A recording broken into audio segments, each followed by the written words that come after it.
Hey everybody, welcome back to Northwest Small Batch Brewing. I'm Steven, and today it's going to be a short video, I hope. I say that and then it always ends up being a full video, but still not feeling great. I can't hear out of one ear, half of the other, so if I sound weird, I'm still getting over this weird cold that's going around the country right now. So today's video is really just a PSA.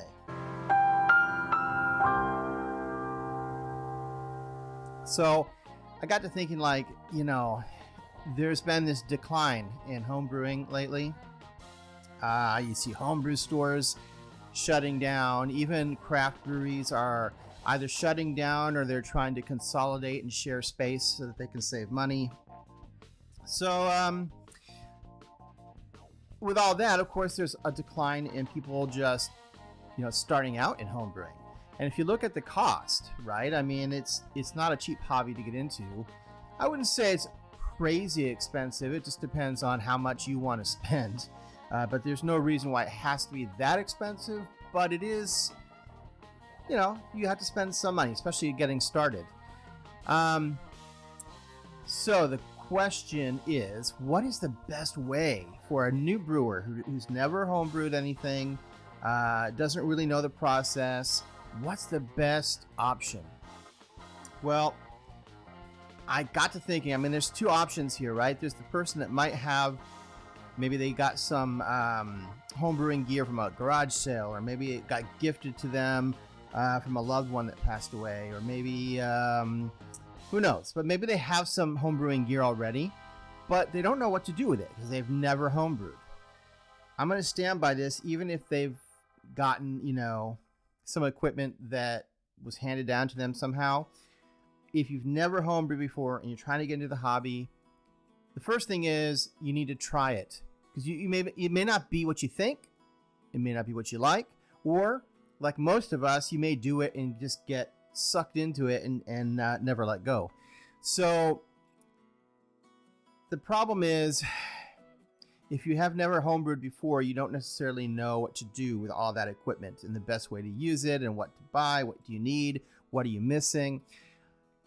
I say the best option out there is to buy these kits that are ready-made. Now, I'm not talking about the Mr. Beer kits and stuff like that are really poorly made, generally make terrible beer.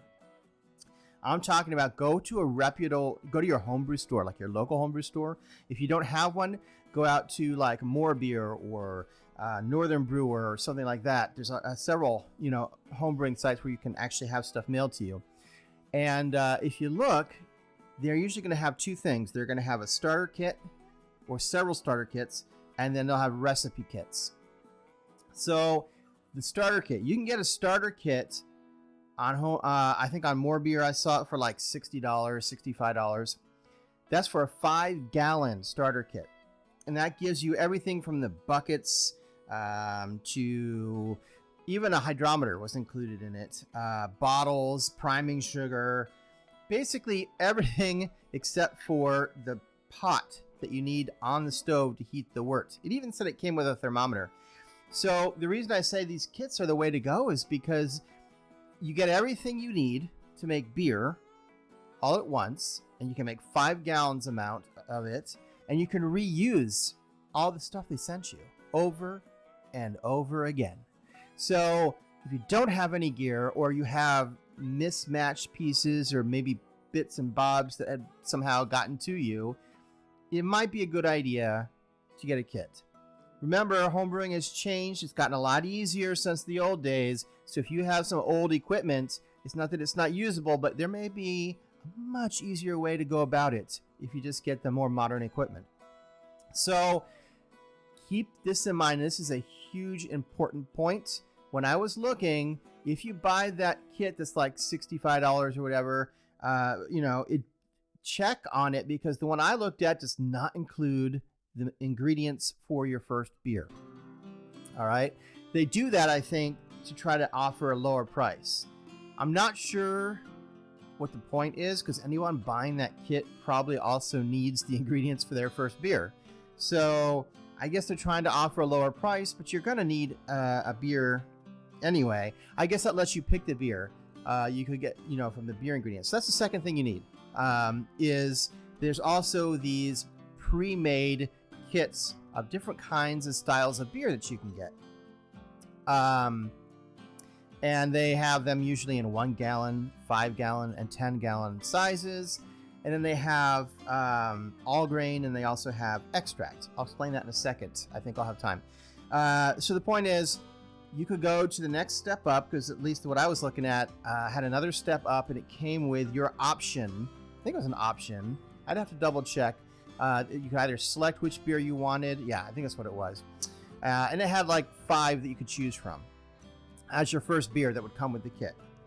And that was more expensive. That was more like, I don't know, it was a little over $100, like $120 or something like that. Now, again, that sounds like a lot. 5 gallons of beer, I think I could spend, depends on the beer. Now, it depends on the beer, but I mean, it's easy to spend $40 to $50 on everything you need to make 5 gallons of beer at home. If you're only making a simple beer, it's going to be a lot less. So it really depends on the style of beer. But I should have probably set a price anyway, because it's going to be different wherever you are. And if you're watching this video in a couple of years, the price is going to be different again. So the point is, if you're just starting out, I think getting one of these kits is the way to go. You can reuse all the bottles. You probably have to buy extra bottle caps at some point when you get low. Priming sugar, you can just buy sugar from the store, table sugar. So the point is, it's a starting point. And if you like it, you do a few kits, do a few recipe kits that you buy. They're all put together with the yeast and the grain, and everything's just ready to go. Or if you're doing extract, right? It just comes with the malt extract instead of the grain. And it has a whole direction list. You can just go step by step, like following a recipe. So that's the way I would suggest to go. And then after you've made if you get tired of just buying the recipe kits, and you've got the bug and you want to make your own, or you want to use a recipe that you found online, now you can start buying the ingredients ad hoc, separately if you want. You could even look at branching out and adding more equipment and refining. That's the problem, is as you start to do this hobby, you'll go, oh, I could really use this piece of equipment, or I'd like to upgrade this, or I want a spigot on this, or there's a million things. But that's the fun thing, is that once you start at a base, and then there's nowhere to go but up. So I hope that helps. If you're a new brewer, my suggestion is to get a starter kit that comes with all the equipment you need, and make sure it includes at least your first beer, or if it doesn't, make sure you get a recipe kit as well. And then make sure you decide whether you're doing an all grain or an extract. Extract just means that somebody already basically steeped the grain and boiled it down into a syrup for you. So all you have to do is rehydrate it. Easier. It's just as good as all grain. It's just a different way. Anyway, I hope that helps. And I'll be back in another week with another video. Hopefully I'll be feeling better. And until then, keep on brewing.